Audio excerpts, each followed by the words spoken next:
Hi all, it's Tom Crawford here and Guy Taylor, and we're addressing the judgment that was passed down on the 14th of May.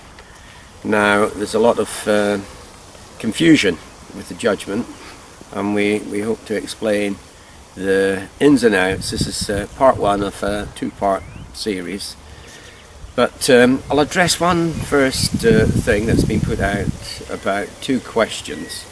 The very first one was there was a possession order in 2006 that came about, which I explained in one of my videos or in a talk I did, that we wanted them to change the mortgage from the part and part back to the endowment.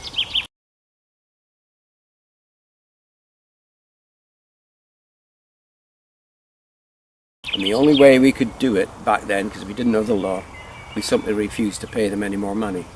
Then they instigated possession proceedings. At that point we paid up. We got scared because they might take our home, and I think we were right, because they came afterwards and did exactly the same thing when I was ill and couldn't pay it. So that is the reason why that original possession order, we instigated that, but it didn't work. The second one was the £173 that they keep on going on about, that was paid into Sue's account, allegedly. Now, you haven't seen the documentation. I've already put it up on the internet, but they refer to a totally different account number. It hasn't been agreed in the court. The judge knows there's differences, and he remarked on it. So that's another load of nonsense. And for this here, because we both now agree that there was an endowment, they've backtracked. And I've held to that all these years. And this document here, from the second paragraph there, quite clearly states that it has been changed. It's been changed to a part and part, and it is no longer endowment. So they lied in court.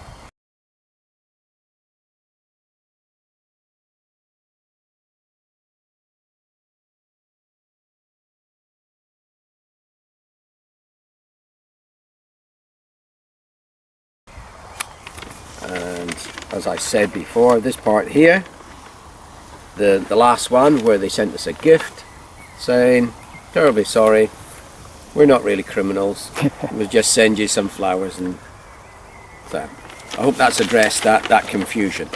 Now on to the judgment. And the judgment is the confusing part for people, because people are just reading the letters and the words on there as in English, but it's there to confuse you and us, and will also refer to the actual judgment of order, which was passed down after that. So I'll pass you over to Guy, and Guy will be more precise in the interpretation of a lot of this judgment, and then part two will be the judgment deciphered in each section. So,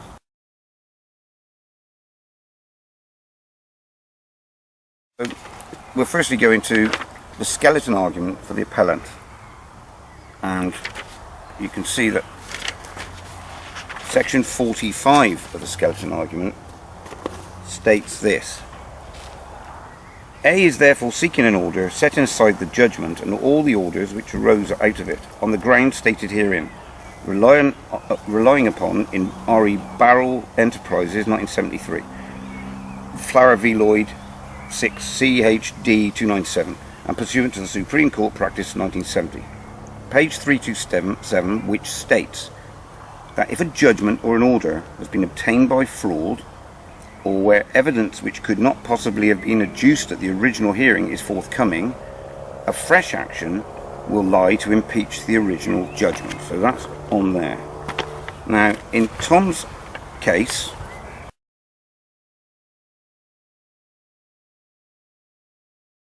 right, in the skeleton argument, there is also in the county court judgment, there is also recognition of fraud, as mentioned before the start of section 75.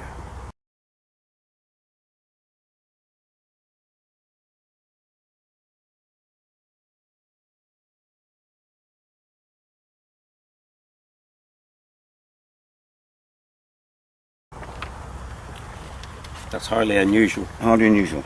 And here we go on to the arrears quantification in the judgment, where the judge clearly says, Section 90, Mr. Crawford does not admit that the figure alleged to be outstanding on the total mortgage debt is correct, nor, I think, does he agree with the total arrears figure.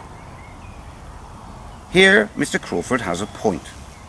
I can find nothing on the statements of account which show when capitalisations have occurred, although the total mortgage debt figures are more readily understandable. From January 2010, the format of statements of account changed, but it is not easy to see at any given time what the live account arrears are. At the time of commencement of the possession proceedings, arrears were said to total £1,802.90. That is not a figure which I could identify from the statement of account. When asked where it had come from, Miss Sandals for Bradford and Bingley told me that it came from the computer.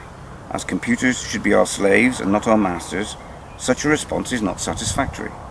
I can't be plainer explaining what that's about, and we've said it many times because it's a key point of the entire judgment.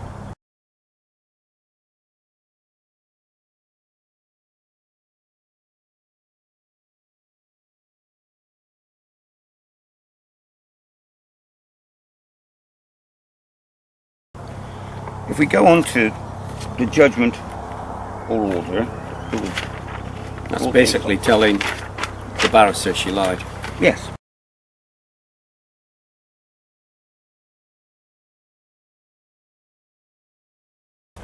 On 2 it says, permission to appeal is refused. Well, permission to appeal is refused. And we go to section 45 of the skeleton argument, which is the Flowers v. Lloyd case. And it states that if a judgment or order has been obtained by fraud, or evidence which could not possibly have been adduced at the original hearing is forthcoming, a fresh action will lie to impeach the original judgment. So that is clearly what has gone on in this case. So he couldn't make a stay on the warrant for possession, as there never was one presented in evidence. There was never a warrant in Tom's case presented as evidence. We've been asking for the warrant since day one. There's a notice of eviction, which is what he's basing it on, but not the warrant. That's what it's executed. That's exactly right, yeah. That's what it is. There is no warrant in this matter. If there is a warrant, show us it. That's what we've been asking. And but we know that there isn't, and we know that there's never even been a case through the courts themselves.